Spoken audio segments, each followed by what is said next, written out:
Ça fait des mois que je discute avec des scammers et ils m'ont même envoyé de l'argent.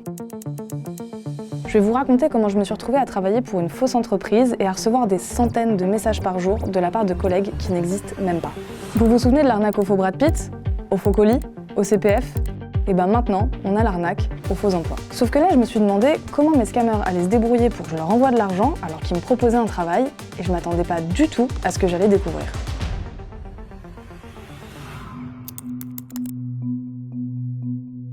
Tout a commencé cet été avec un message reçu sur mon numéro personnel.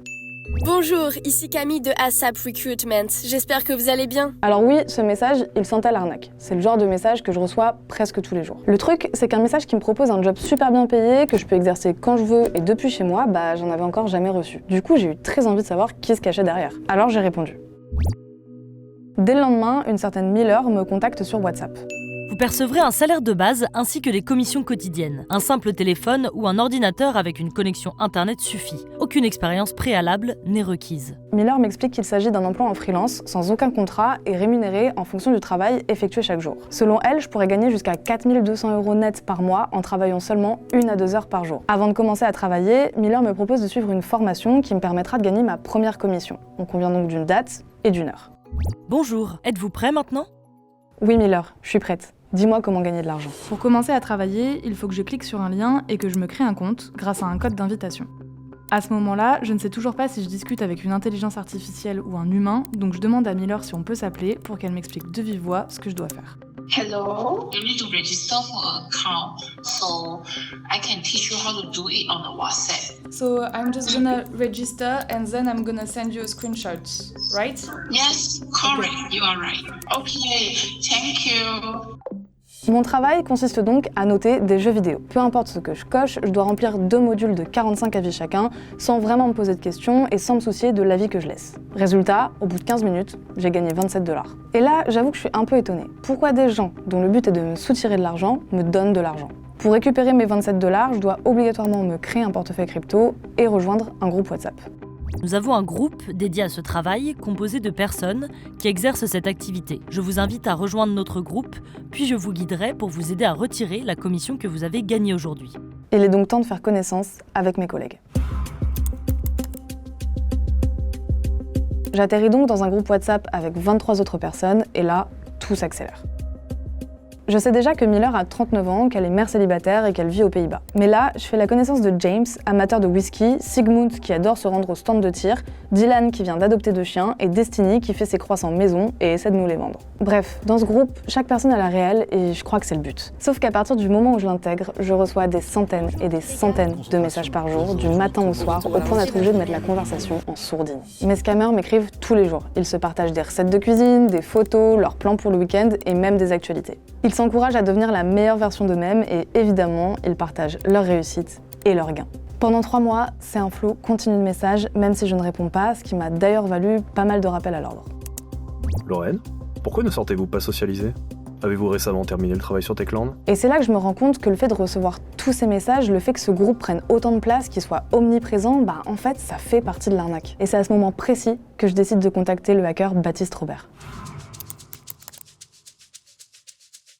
Ce qui m'a tout de suite interpellée, c'est que quand j'ai regardé les numéros qui sont sur ce groupe WhatsApp, il y a très peu de numéros français. Le fait qu'il y ait beaucoup de numéros étrangers, c'est pas forcément le plus évocateur. Pour moi, en mon sens, ça veut juste dire que leur champ d'action est large. C'est pas parce qu'il y a plusieurs noms différents qu'il y a plusieurs personnes en réalité derrière.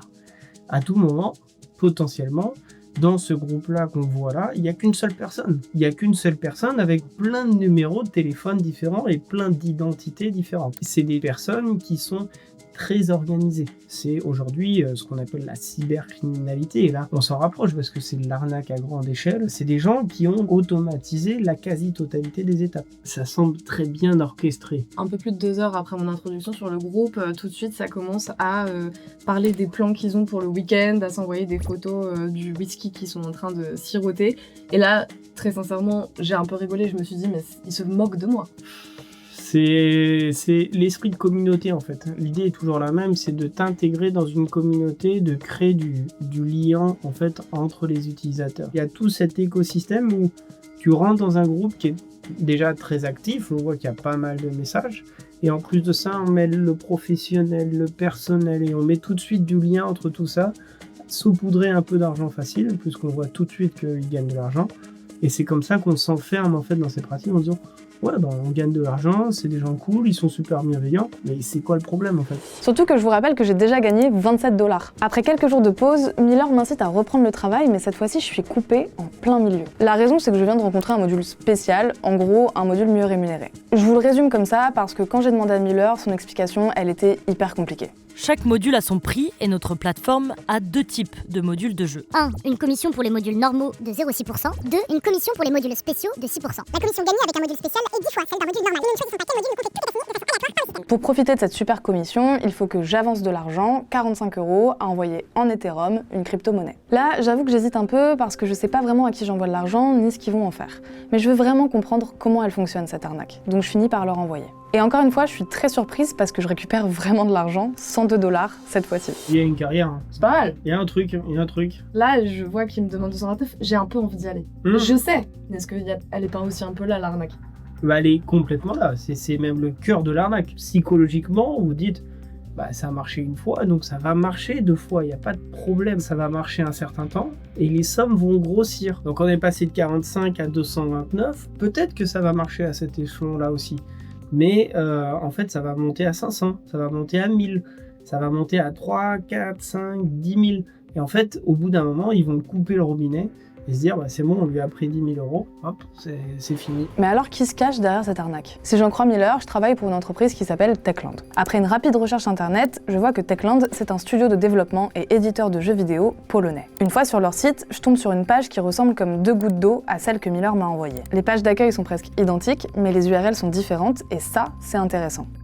Ils ont fait effectivement un site .com classique, tout beau, tout joli, et qui est en fait un sous-domaine d'un site qui est beaucoup moins joli pour le coup. Et en fait, ce premier nom de domaine en .com va faire la redirection sur tous ces sous-domaines-là, qui sont tous en techland-quelque chose, .cu, avec un sous-domaine qui va être des chiffres et des lettres, et il y en a probablement en légion. L'idée, c'est d'être très étendu, et s'il y en a un qui tombe, c'est pas bien grave en soi, puisque de toute façon, j'en ai 3000 autres qui tournent à côté, et qui sont générés probablement même automatiquement.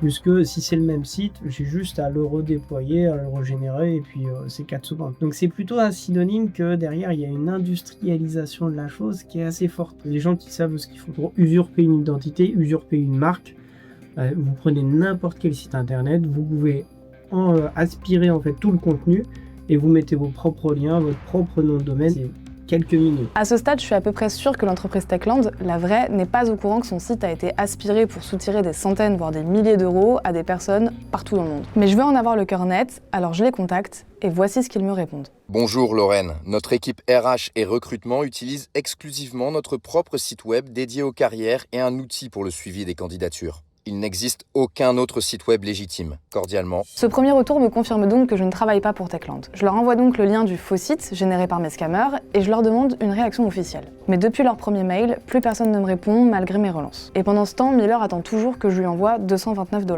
J'ai commencé à échanger avec eux le 15 août. Quand ils m'ont demandé de l'argent, j'ai mis plus d'1 mois à me payer. Afternoon to you, I'm Miller. Yesterday, I sent you the message, but I didn't receive any reply from you. I need to teach you how to finish the special modules and withdraw all your money, but you haven't replied me. Là, ils me demandent de nouveau de l'argent et j'ai prétexté m'être cassé le poignet, être à l'hôpital. Comment ça peut être rentable pour eux d'être autant dans l'attente que moi, à mon échelle, je paye, alors qu'ils sont même pas sûrs que je paye. En fait, c'est toi, tu le vois de ta fenêtre à toi. Ouais. Toi, tu les as fait attendre eux. Mais la réalité, c'est que de leur fenêtre à eux, tu n'es qu'une personne parmi des centaines, des milliers de personnes qui ont accroché. Puisqu'il faut savoir que le premier texto que tu as reçu, ce premier texto-là, il est envoyé des millions de fois. Des millions de fois. Dans le monde entier, puisqu'on voit que, en fait, il y a des numéros de partout. Donc, en réalité, des gens qui ont accroché, qui ont dit oui, ça m'intéresse, ils en ont des centaines, probablement des milliers de personnes. C'est juste un rappel qui arrive régulièrement à dire il faut qu'on relance le règne.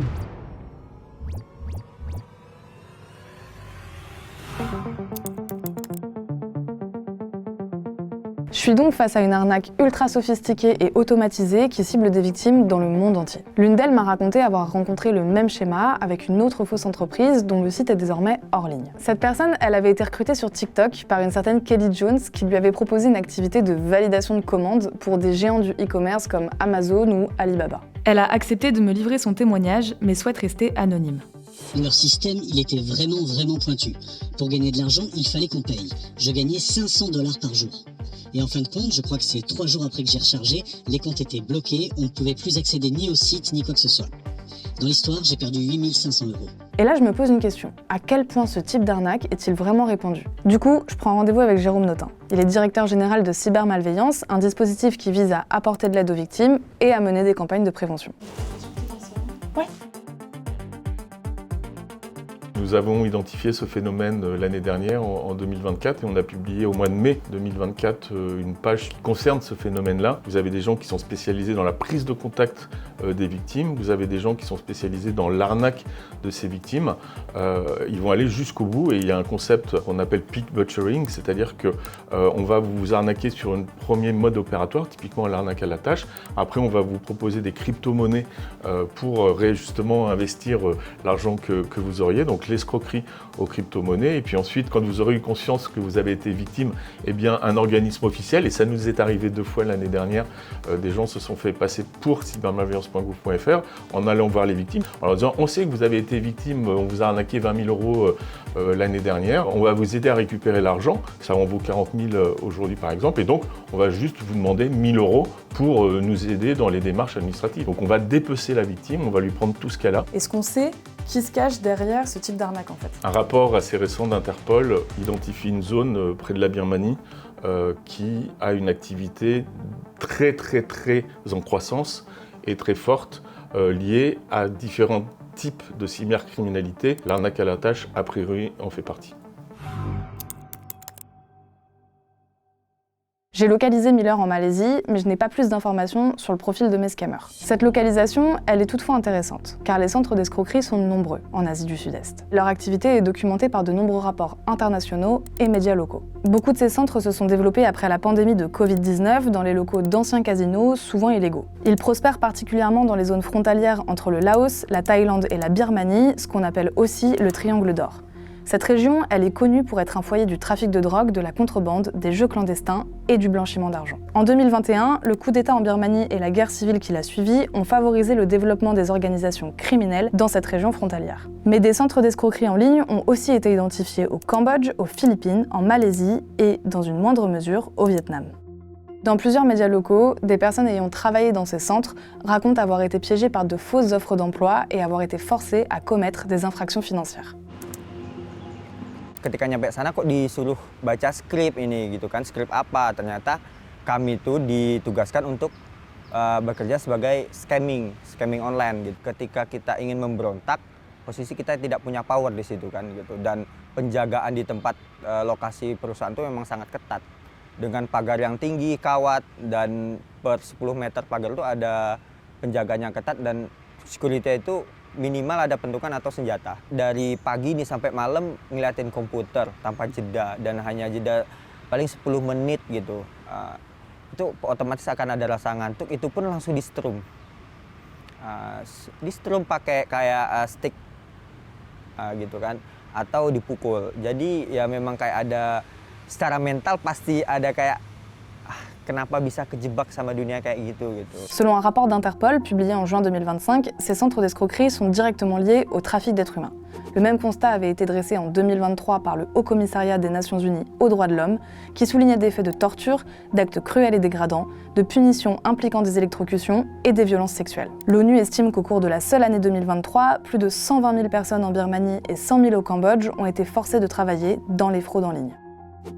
Et toujours selon l'ONU, l'industrie des escroqueries en ligne en Asie du Sud-Est perçoit des gains estimés à environ 37 milliards de dollars par an. En 2023, aux États-Unis, les autorités ont signalé plus de 5,6 milliards de dollars de pertes liées aux escroqueries en crypto-monnaie. Pour eux, c'est quoi l'intérêt justement de passer par des crypto-monnaies? Des crypto-monnaies, il y en a beaucoup. Elles n'ont pas toutes en fait la même traçabilité et il y a une logique de mixeur, ce qu'on appelle dans les crypto-monnaies, c'est-à-dire que de l'argent sale que vous avez acquis de manière illégitime, vous le mettez dans un mixeur et à la fin, il ressort propre. L'argent que j'aurais peut-être récupéré sur ce site-là serait pas forcément très propre. Le fait de l'avoir récupéré et de moi après derrière renvoyer de l'argent qui m'appartient, est-ce que ça pourrait être une forme de blanchiment d'argent ? C'est du blanchiment à la fin, in fine, puisque vous allez légitimer l'argent. C'est pas une arnaque technologique, c'est une arnaque psychologique. C'est dans nos poches. C'est dans nos téléphones. Et ces téléphones, on les a toujours sur soi, c'est une extension de notre main. Et ça rentre dans notre intimité. Il y a un sentiment de honte quand on se dit, on va voir ses proches, sa famille, de se dire, en fait, je me suis fait avoir du 8 000 €. J'ai pas forcément envie de le dire, je suis un adulte. Normalement, ça doit pas m'arriver, ça. J'aurais dû le voir. J'étais complètement bête de me dire, je vais gagner de l'argent facilement. Et il y en a qui le disent pas. Il y en a qui finissent en banqueroute et il y en a qui finissent par le suicide parce que parfois c'est des sommes qui sont folles. Il y a une vraie question aussi, et on en revient à la question politique, qui est de dire même qu'est-ce qu'on fait pour notre société, comment on éduque les gens les plus âgés mais aussi les plus jeunes sur cette escroquerie, parce que cette escroquerie elle est là pour durer. Derrière il y a des systèmes industriels où ils inondent très largement et eux ils ont toutes les infrastructures pour, et ils savent s'adapter. Après 3 mois d'enquête, Miller m'a finalement supprimé du groupe après que j'ai arrêté de répondre à ses messages. Mais elle continue régulièrement de m'écrire. C'était le premier épisode de mon nouveau format d'enquête. N'hésitez pas à me dire ce que vous en avez pensé en commentaire et surtout dites-moi s'il y a des sujets que vous voudriez que je creuse dans les semaines à venir. Abonnez-vous à la chaîne YouTube de Brut et moi je vous dis à très vite.